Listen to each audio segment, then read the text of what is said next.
দর্শক, শতকরা 98% মুসলিমের এই দেশে যদি কোনো ব্যক্তি সরাসরি কালিমার পতাকা যদি উপরে ফেলে অথবা জনসম্মুখে নামিয়ে ফেলে, এটা সরাসরি ইসলাম ধর্মকে অবমাননা করা হয়। এটা শুধু লা ইলাহা ইল্লাল্লাহু মুহাম্মাদুর রাসূলুল্লাহকে অবমাননা করা হয় নাই, পুরো ইসলাম ধর্মকে অবমাননা করা হয়েছে। আসসালামু আলাইকুম। আসিফ ভাই, এখানে কি লেখা আছে? কালিমা লা ইলাহা ইল্লাল্লাহু মুহাম্মাদুর রাসূলুল্লাহ।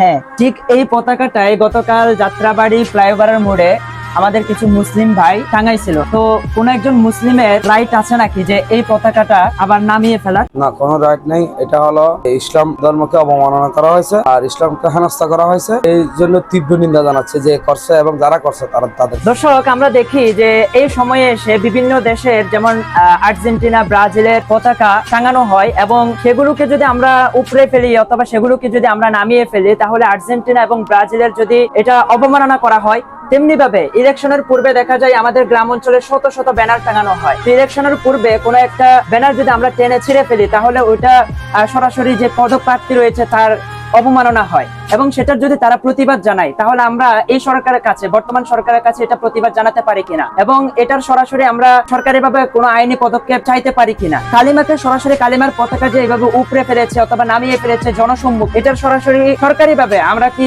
কোনো আইনিভাবে পদক্ষেপ কামনা করতে পারি কিনা? ইনশাআল্লাহ অবশ্যই কামনা করতে পারেন। প্রত্যেক মুসলিমের দরকার এইগুলো নিয়ে প্রতিবাদ করা এবং প্রতিবাদী হওয়া, কারণ এটা শুধু লা ইলাহা ইল্লাল্লাহু মুহাম্মাদুর রাসূলুল্লাহকে অবমাননা করা হয় নাই, পুরো ইসলাম ধর্মকে অবমাননা করা হয়েছে। সবাইকে একমত পাইয়ে এবং একমত পোষণ করে প্রতিবাদী স্লোগান নিয়ে প্রতিবাদ করা অবশ্যই প্রয়োজন। দর্শক, শতকরা 98% মুসলিমের এই দেশে যদি কোনো ব্যক্তি সরাসরি কালিমার পতাকা যদি উপরে ফেলে অথবা জনসম্মুখে নামিয়ে ফেলে, এটা সরাসরি ইসলাম ধর্মকে অবমাননা করা হয়। যদি তাদের উদ্দেশ্য যদি থাকে ইসলামকে অবমাননা করা, সরাসরি কালিমাকে অপমানিত করা, তাহলে তারা নাস্তিক হয়ে গেল এবং তারা দেশে সরাসরি অটুট থাকার কোনো প্রকার রাইট তাদের নেই।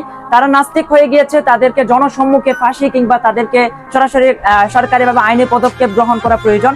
তো আমি আমার জায়গা থেকে উদ্যোগ গ্রহণ করছি, আমি আমার এলাকায় অন্তত পক্ষে 10টি পতাকা এভাবে টাঙাবো। আপনিও আপনার উদ্যোগে এরই প্রতিবাদে আপনি আপনার অঞ্চলে এভাবে 10-15টা করে পতাকা টাঙিয়ে দিবেন, যেন ইসলামের এই ঝান্ডা দমন না হয়, বরং আরো বেশি বুলন্দ হয়। গাইস, আপনারা যারা আতর লাভার রয়েছেন, আপনাদের জন্য আমার কাছে আছে সেরা কিছু আতর কালেকশন। আমি নিম্নমানের আতর বিক্রি করি না, যেগুলো আতর বিক্রি করি সেগুলো বর্তমানে মার্কেটের টপ লেভেলে আছে। আতরের ফ্লেভার তো আপনার পছন্দ হবেই, পাশাপাশি গায়ে মাখা হলে মিনিমাম 3 থেকে 4 ঘন্টা এটার ঘ্রাণ ছড়াবে। আতরের সাথে পাচ্ছেন প্রিমিয়াম ডিজাইনের বোতল, যা আপনার মনকে ছুঁয়ে দিবে। আপনি চাইলে নিজের প্রয়োজনে নিজের জন্য নিতে পারেন অথবা আপনার প্রিয় মানুষকে উপহার স্বরূপ গিফট করতে পারেন। তো আর দেরি কিসের? ইন্টারেস্টেড হলে স্ক্রিনে দেওয়া নাম্বারে হোয়াটসঅ্যাপে যোগাযোগ করুন অথবা আমার এই আইডিতে মেসেজ করুন।